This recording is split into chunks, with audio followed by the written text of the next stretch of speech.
Hello दोस्तों, आप सबका स्वागत है हमारे यूट्यूब चैनल पर। दोस्तों, आज हम बात करने वाले हैं दान पर, क्योंकि हम प्राचीन काल से या हमारे धार्मिक ग्रंथों में हमें दान करने पर बहुत बल दिया गया है और दान करने का बहुत बड़ा पुण्य भी मिलता है।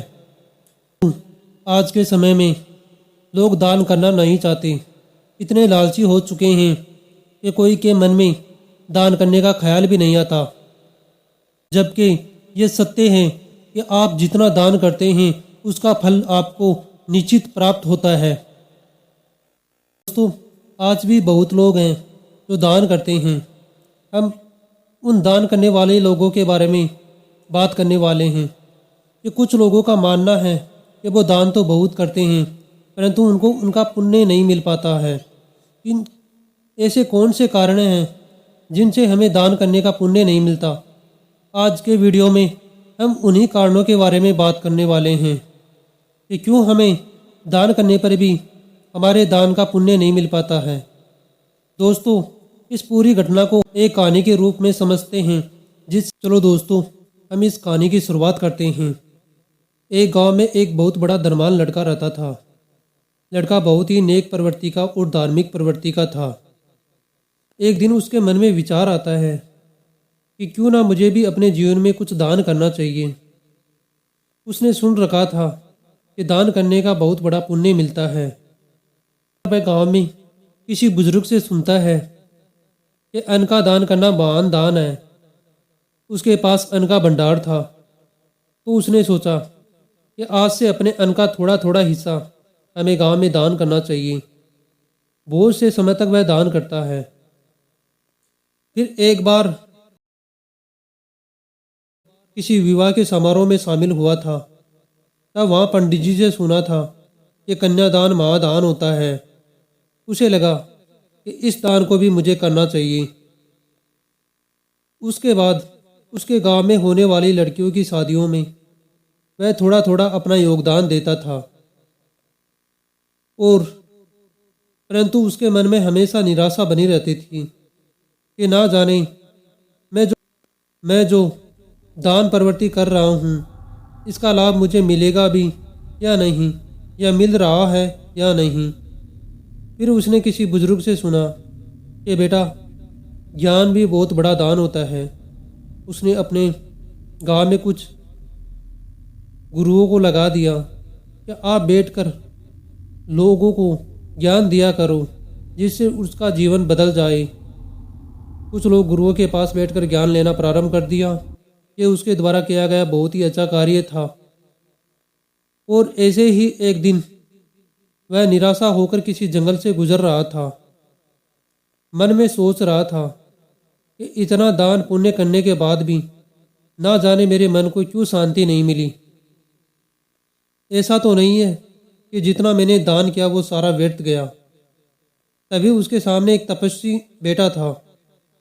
वह तपस्वी के पास जाकर बैठता है और उन्हें प्रणाम करता है।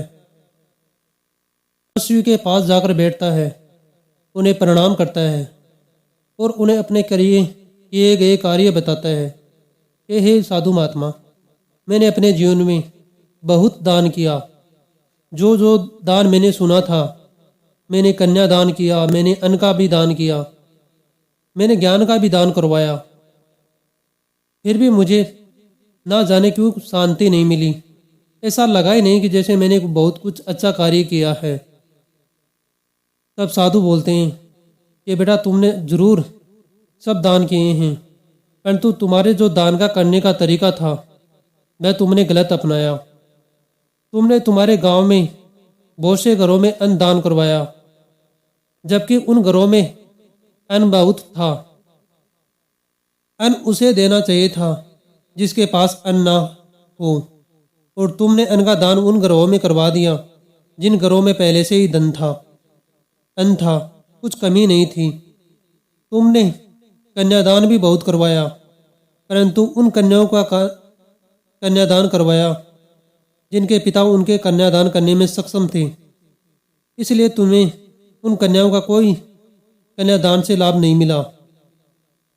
और तुमने ज्ञान का दान करवाना प्रारंभ किया। इसमें तुम्हें अवश्य कुछ मिला।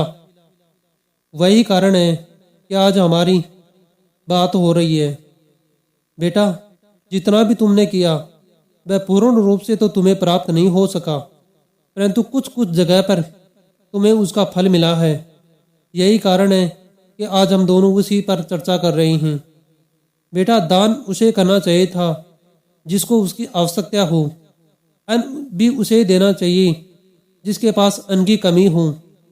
कन्यादान भी उसी कन्या का करना चाहिए जिसका पिता सक्षम ना हो या जिस कन्या के कोई माता पिता ना हो। और तुमने गांव में विद्या भी उन लोगों के दिलाई जो पहले से ही शिक्षित थे।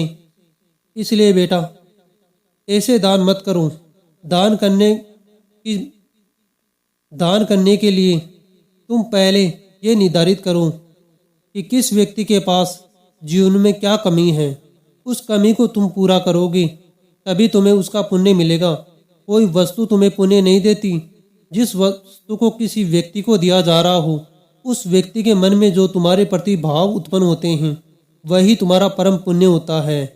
यही कारण था कि तुमने जितने भी लोगों को दान दिया उनके मन में तुम्हारे प्रति ज़्यादा कोई सम्मान की भावना या दया की भावना या आशीर्वाद की भावना नहीं निकली। कोई भी वस्तु पुण्य नहीं देती है। पुण्य जिस वस्तु को दिया जा रहा है उस व्यक्ति पर निर्भर करती है कि उस व्यक्ति के मन में कितना भाव तुम्हारे लिए उत्पन्न होता है। आज के बाद तुम जब भी दान करो तो ये सा मत करना जैसा अभी किया है। धन केवल निर्धनों को दो। लोगों के जीवन में कमी क्या है उनकी सहायता करो, तुम्हें तुम्हारे सभी दानों का पुण्य मिलेगा। तब से लड़का महाराज जी से आशीर्वाद लेकर जाता है। फिर वह अपने जीवन में कभी भी ऐसे दान नहीं करता जैसे उसने पूर्व में किया था। वह लोगों के जीवन में देखता था कि किस व्यक्ति के जीवन में किन चीज़ों की कमी है, केवल उन्हीं का दान करता था। फिर वह उसने कहा था कि हाँ, सच में कोई दान बड़ा नहीं होता। ये तो परिस्थिति निर्धारित करती है कि कौन सा दान बड़ा होगा। कोई वस्तु निर्धारित कभी भी नहीं करती कि दान बड़ा है। वो तो लेने वाले पर निर्भर करता है कि उसके जीवन में उसकी कमी कितनी थी। तो दोस्तों, आप भी जीवन में कोई भी चीज़ दान करो तो पहले सोचना कि उस चीज़ की वस्तु की कमी किसके जीवन में अधिक है, उसे ही दान करना। तुम्हें तुम्हारा दान का पुण्य वस्तु से नहीं, जिस वस्तु को व्यक्ति को दे रहे हो उस व्यक्ति के मन के भाव से मिलेगा। तो दोस्तों, आज की कहानी में इतना ही था। हमें उम्मीद है कि यह कहानी आपको दान देने की प्रक्रिया को समझाने में सक्षम रही होगी।